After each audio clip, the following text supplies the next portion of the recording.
बोले मन सुबह सा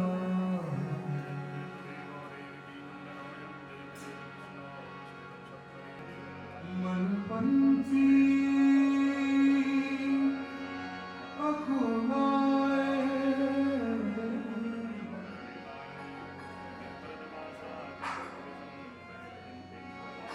हो जाता है मनविंदा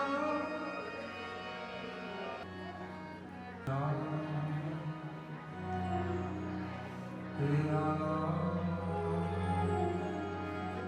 बोले मन सुबह सा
करुणावतारं संसारसारं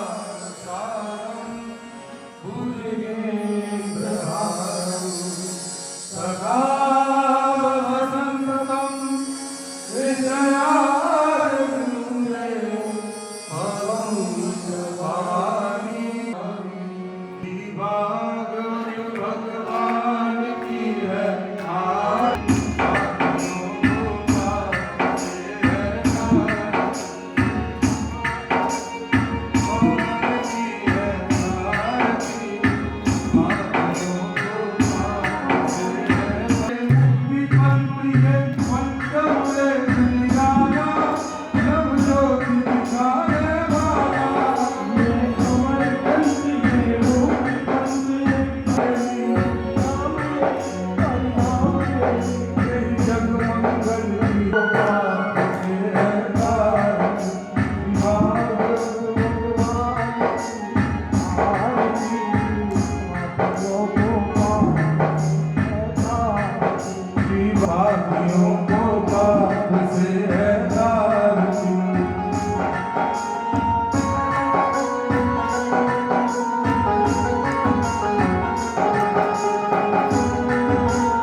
विघ्नेश्वराय वरदाय सुलभप्रियाय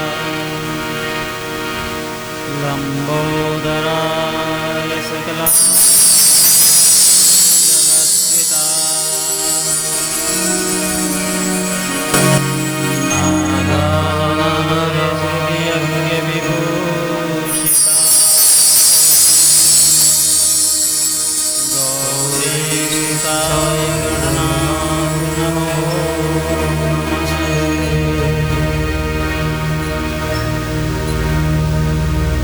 वक्रतुंड महाकाय सूर्यकोटि समप्रभ निर्विघ्नं कुरु मे देव सर्वकार्येषु सर्वदा।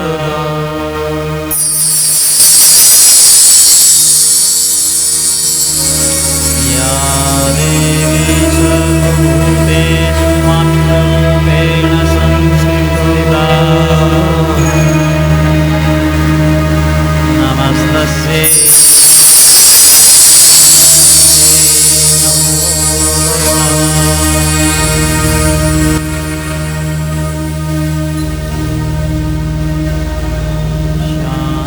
शान्ताकारं भुजगशयनं पद्मनाभं वन्दे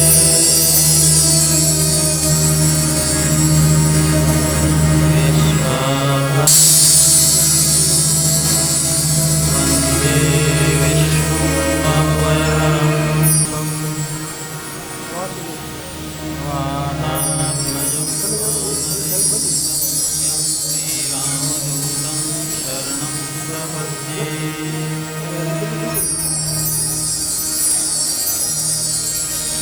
मेरी भवमाला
जन्म जन्म मोहे